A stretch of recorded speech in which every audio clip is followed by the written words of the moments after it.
Welcome back to our Wednesday class, and I wish it was in person, but I hope we still get something out of it in this format. We're going to pick up kind of where we left off last week when we talked about moving, and we said that moving is something that our faith requires. We can't just sit still, and it's something that we need to do one day at a time following Jesus. Let's just say it's something we need to exercise because it's a strength to us. And if you exercise your faith, then it's something that makes you stronger and keeps you stronger from the gains that you're making as you're doing that. So we're going to talk about a follow-up idea with that, I think. In my mind, not just making the decision to go and move, but to make the decision and say, if I'm moving, then what does that mean for my life? How do I do that in my faith? And so these are things that I hope when you look at today, we're going to talk about a word that's not as fun, but is certainly necessary if we're going to have a faith that gets us to the end. If we're going to go the distance, then we have to embrace this word and make it a core part of how we do faith. And here's why. So we're going to talk about running for a minute. I hate running. I know I don't just say that lightly. I say that from experience. I'm in a family with a lot of marathon runners. I'm married into Leah's family, who her dad has done. Tim, if you're watching, he's done I don't know how many marathons. He just has a drawer full of medals, and he just stops hanging them up even. So he's done 30 marathons. I don't know, half marathons all over the place. And Leah's done a full marathon. The next weekend she did a half marathon. Matt's done a lot of marathons. So I thought, man, I got to get a medal if I'm going to live in this family. I didn't come from a family of runners, unless someone was chasing you. I mean, if a dog's chasing me, I'm running. But I thought I gotta get a medal if I want to belong to this family. If I'm going to just continue on, so I signed up for the uh, Disney half marathon. I'm from Florida. I said if I'm going to run in any marathon, it better be in a flat place and it better be fun. Uh, that's the one you want to run if you're going to run one. It's the Disney half marathon. I mean, look at this medal. It's huge, right? Look at this. It's beautiful. So I didn't want to do a full marathon. Don't jump right into it. So I jumped in this half marathon. Okay, 13.1 miles, and that already sounded like too much. But I signed up. 2015, we did this race in Orlando, and I call it a race. It's just a distance. I wasn't beating anyone but myself. But I had to embrace something that in order to wear this, in order to finish that, which we're going to talk about next class, I had to embrace this idea of running. And it took something I found out that was very hard to train through, something called discipline. We don't like that word. It's something that, you think, oh, I'm going to take this off because it's so heavy. But I hope you think about discipline in a new way, because it is something that is so essential to following Jesus. You cannot follow Jesus without discipline. So we have to have it. We have to understand it. We have to make sure we want it, is what the Bible is really telling us. Because if we reject it, then we reject God, and we reject instruction, and we reject help that God has given us. So I had to embrace discipline if I was going to train and run in this race, if I was ever going to have a chance of finishing it. So I did that. But we do that in a way that involves other people. So you also look at yourself and you look at, I'm not going to do this by myself. People that train in groups and have these running groups, they do a lot better than the ones like me who did this on my own. It was hard because I would slack off. There were times that nobody was standing there and I would be going 7, 8 miles and say, well, it's good enough today, and I'd be done. I'd call it good. And that's not helpful in a faith to say, well, it's good enough today. I didn't do anything majorly wrong. I didn't try much. I didn't do much, but, I didn't also do a lot of harm, I think, in my own mind. So, it's good enough. But God's saying discipline needs to be done together. Look what he says about it. Philippians chapter 3 talks about people who follow Jesus, and Paul says, follow people who are following Jesus. I talked about this when I looked at convicted faith on Sunday, and you had this understanding that faith needs to be something that's practiced in a community as well. So God's not asking you to just do it by yourself. He's asking you to follow people. That's how Paul got through, is following people who follow Christ. And he says, I want you to find people following Christ and follow them.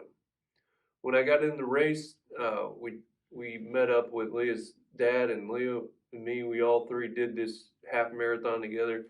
The only reason I think I finished was following her dad. Her dad had planned it out where, you run for this many minutes, you walk for a few minutes, you run for this many minutes. So he paced it out. On my own, I wouldn't have been able to do that. I wouldn't have understood that. The value of this pacing, like sometimes you got to slow down for a minute, catch your breath. And then, hey, it's time to move again. If you're not going to be willing to move, you're not going to get to the time you want to finish it. And so you had to find someone experienced enough to pace with you and get you to where you need. That's so valuable. God's designed faith that way. He says it's a multi-generational experience that I want you to participate in. He's not asking you to just do it by yourself. He's saying, look to the people who've done it more than you. That's why we have this mentoring idea that we have with our group, that you have a mentor who's gone before you in faith. That's why you need to have relationships with older people than you who are walking in faith. And God has designed faith that way. He's talked about it that way. He's the God of Abraham, Isaac, and Jacob, this generational God. He wants you to understand this is something you're doing in partnership with other people who are walking before you. I would not be where I am if I wasn't walking and watching and following people older than me who have gone through things that I hadn't yet. And you, I hope, have that person in your life. If that's me, if that's somebody else, we want to put people in your life who on purpose want to lead you in faith. And you have to choose that. You have to choose, hey, I'm following people that are not following Jesus. I need to stop. They're leading me away from following Jesus. And that's a mature decision to make, because discipline is a mature thing to live with. If you want to be undisciplined, then you're going to be immature. If you want to move into maturity in your faith, then you're going to choose on purpose to be disciplined. And that's hard, but that's necessary if you're going to follow Jesus. Because we get distracted a lot. We get discouraged a lot. We get these corners and we say, I'm just going to, cut this corner and it's not going to be that big a deal. And it is. And every time we shortchange our faith with God, we are hurting and we're farther back than we need to be. So God is asking you to continue to be disciplined in the way that you live and what you do. Listen to a few of these verses, and we're going to read them specifically. But go to Hebrews chapter 12, verse 5. And he says things about discipline, and we look at this word differently. We hear it as, we're going to read here in Hebrews chapter 12, we're going to start in verse 5. But he talks about discipline as a corrective intervention. It says, in your struggle against sin, you haven't resisted to the point of shedding blood. And have you completely forgotten this word of encouragement that addresses you as a father addresses his son? What's that word of encouragement? It's discipline. My son, don't make light of the Lord's discipline. Don't lose heart when he rebukes you, because the Lord disciplines the one he loves. He chastens everyone he accepts as his son. Endure hardship as discipline. And isn't that where we are? Enduring hardship. This is discipline. God is disciplining through us. God's treating you as his children. For what children are not disciplined by their father? If you're not disciplined, and everyone undergoes discipline, then you are not legitimate, not true sons and daughters at all. Moreover, we have all had human fathers who disciplined us, and we respect them for it. How much more should we submit to the Father of how much more should we submit to the Father of spirits and live? They disciplined us for a little while as they thought best, but God disciplines us for our good, in order that we may share in his holiness. Do you remember this focus that we had from the book of Ephesians? God is asking us, and his desire is to share in his holiness. He wants us to be close to him to do that, and you've got to stay disciplined to stay close to God. If I was not disciplined to stay with my father-in-law leading the way for me, and I'd be so far behind. And there was a time where I had to tell him, just go on. And I did worse after that point in the race because I was trying to pace myself. And I finished way after him.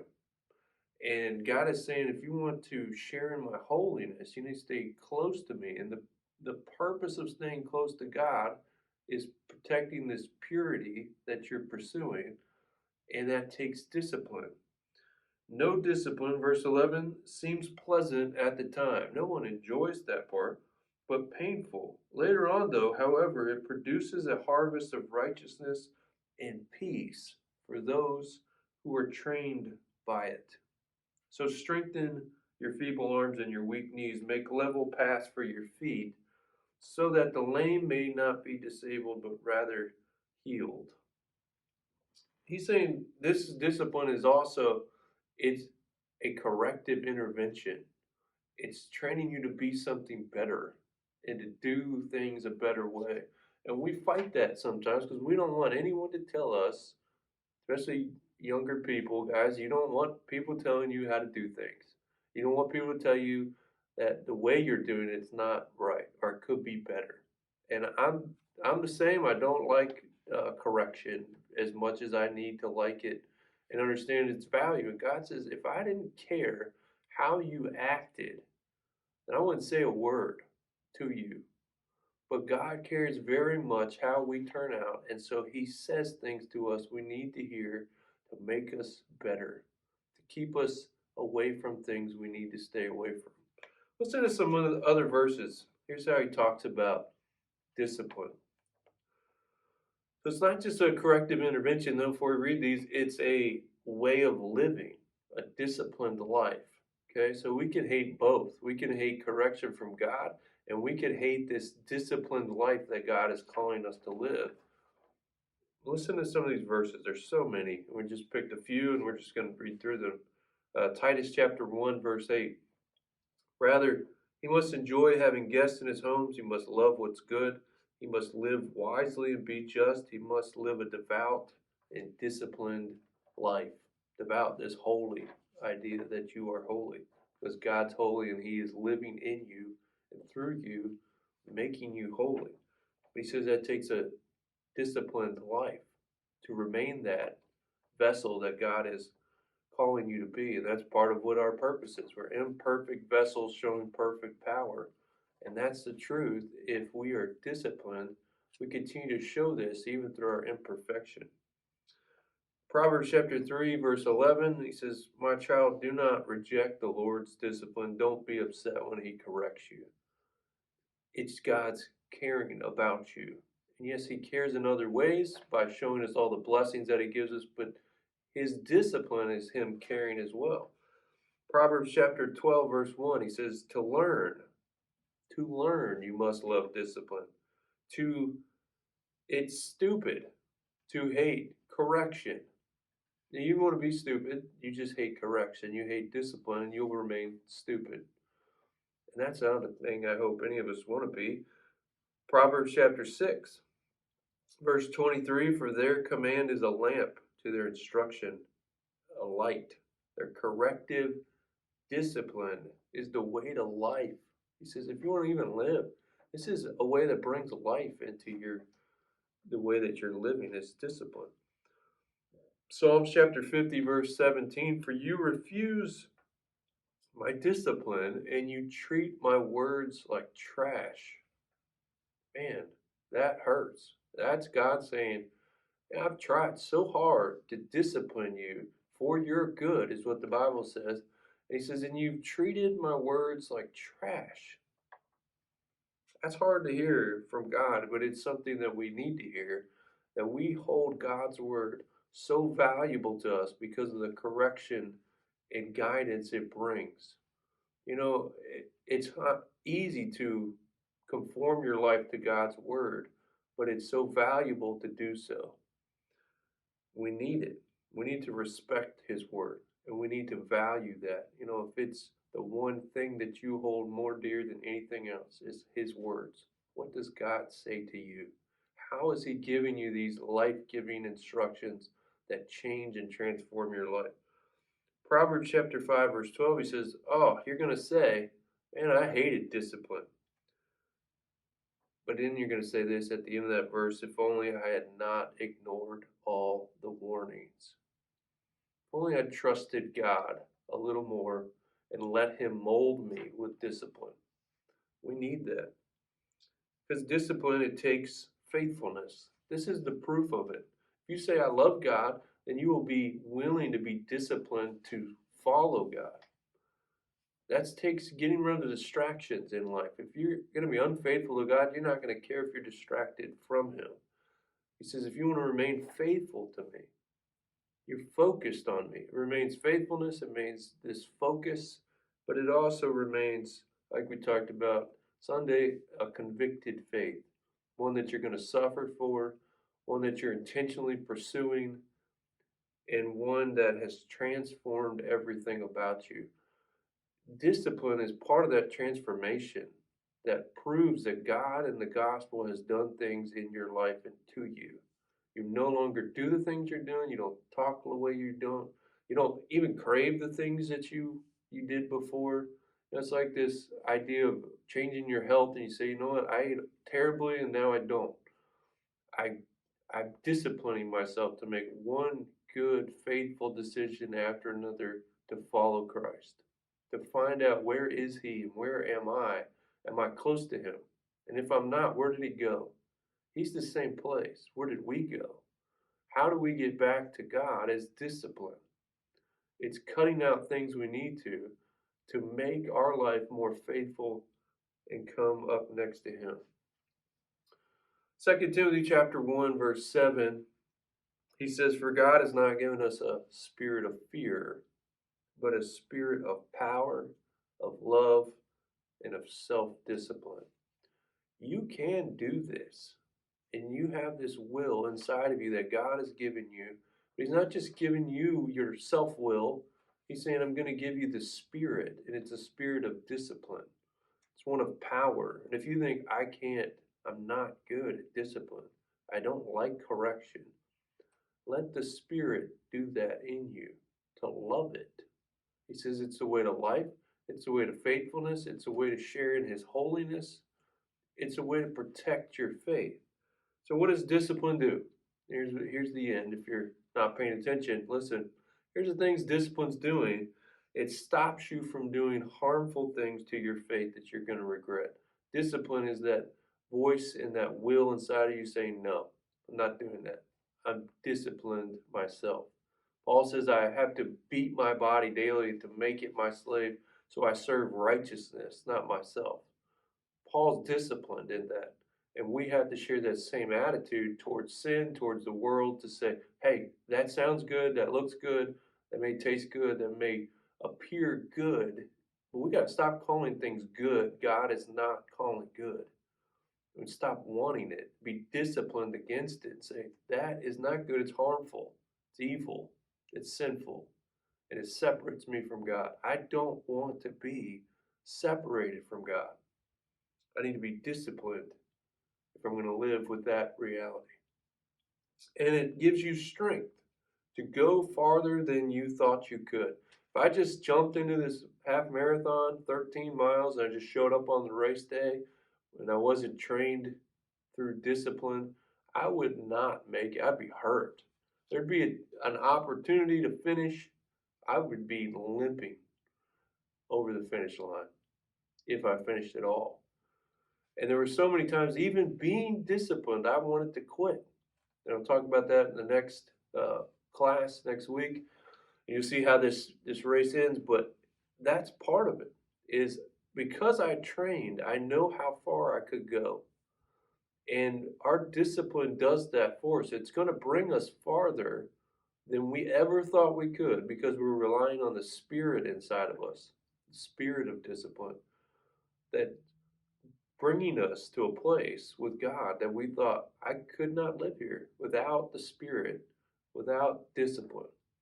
So don't fight discipline. I want you to think not just about moving, but about going farther than you've ever gone before.